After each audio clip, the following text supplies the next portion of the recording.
So Mirren Chaps has asked whether or not grandfather rights for SA is an assumption, and you know, obviously grandfather rights is not something that you can guarantee, but there is many situations where if you prove the usage of a property over a certain period of time, then automatically it gets planning for that. The exact details, I don't know, perhaps Emma, you know a bit more about. I mean, that's what I've understood as well, that it certainly indicates that if you're already running, you know, you will be able to carry on and you will get the grandfather rights. But obviously it is a consultation, so that might change, but that seems to be, you know, definitely what is, you know, being advertised. So yeah, and that's what Gov did mention in his press release, that, you know, if you're already operating, that would be the case. But obviously we need to find out what happens from the consultation, and as we know, the current government is liable to say one thing and then do something else altogether. So so we will have to see what happens with that. Another question: how long you're operating? They also have to decide. Because it wouldn't be just operating now. Question would be how long? It's 2 years, 3 years, whatever. Yeah, absolutely. Yeah, that's interesting, isn't it? Yeah. So again, we don't know, Mirren. And yeah, you're more than welcome to pop up. I'm trying to find you to see if I can invite you on stage. If you guys can see, to chat it through. Anyway, I can't find you on mine, but yeah, that will be you know, dependent on how long it is, as to whether you can get the grandfather rights. So it is, yeah, but again, we don't know how long it's going to be before it comes in. So yeah, it's interesting. So, and Drika has said, what about properties in London? Will you need planning for 90 days short let? I would presume that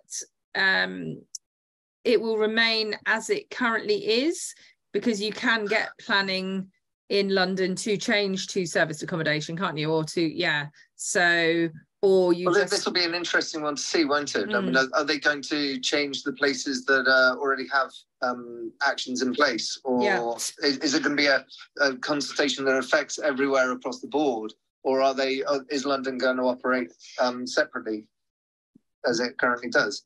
Yeah. You know, and we know Wales is different, Scotland's different, London's different. How much is it going to change?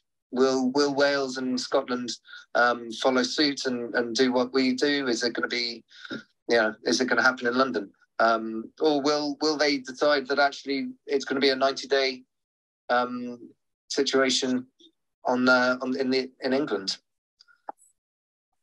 Yeah, let's hope not for the 90 days, because that would be annoying. Well, one thing I find interesting is they keep talking about short-term lets, but they don't specify what is short-term.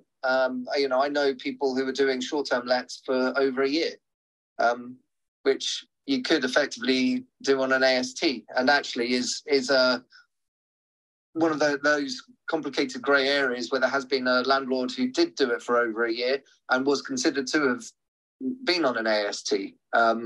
So and obviously then you're going into different rules. But, you know, for those of us who are targeting corporations and contractors and, you know, insurance companies, you could be looking at 6 months to a year to, you know, even longer, depending on what projects they've got on the go.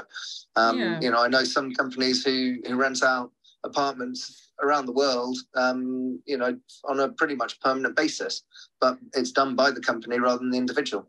Yeah, I mean, I would always ensure that I put things in place to ensure that it never becomes an AST.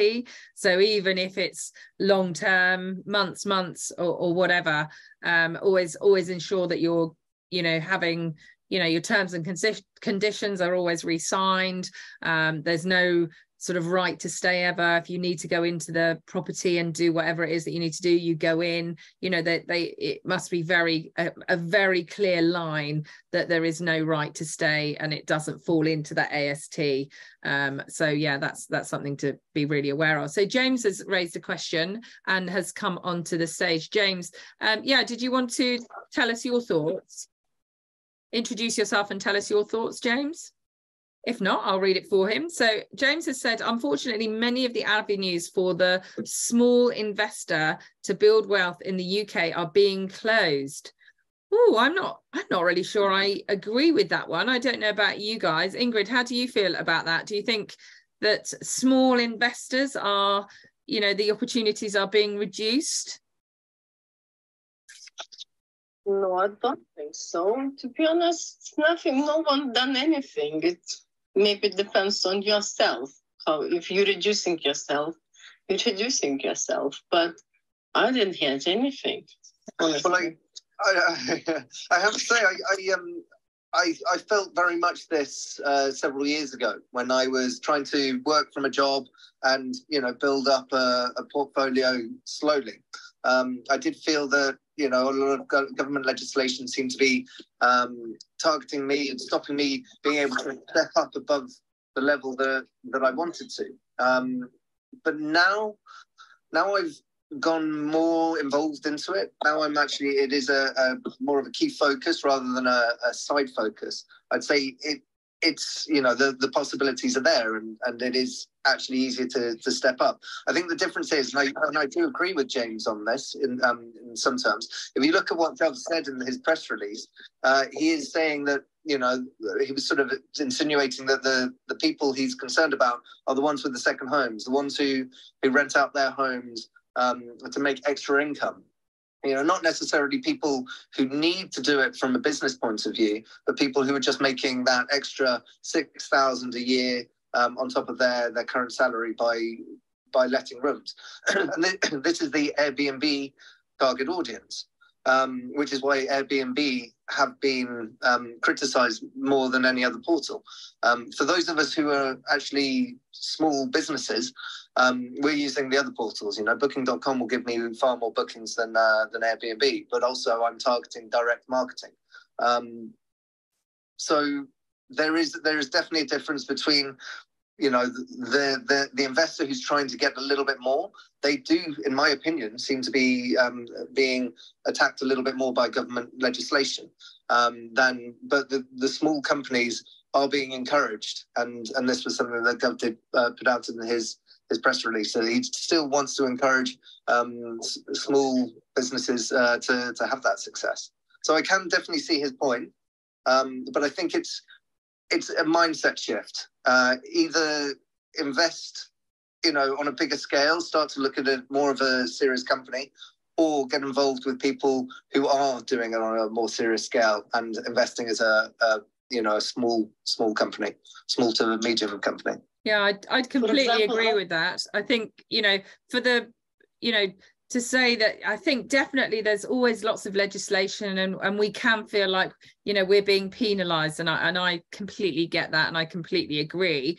However, I just see it more as a, you know, it's just business. It's just the path in business. There's always going to be a rock that's placed in that stream. You thought it was, you know, plain sailing, and you're floating down the stream and it's all good. And then suddenly there's this huge rock, and, you know, and you're having to sort of find a way around that. And it's just another part of doing business to me.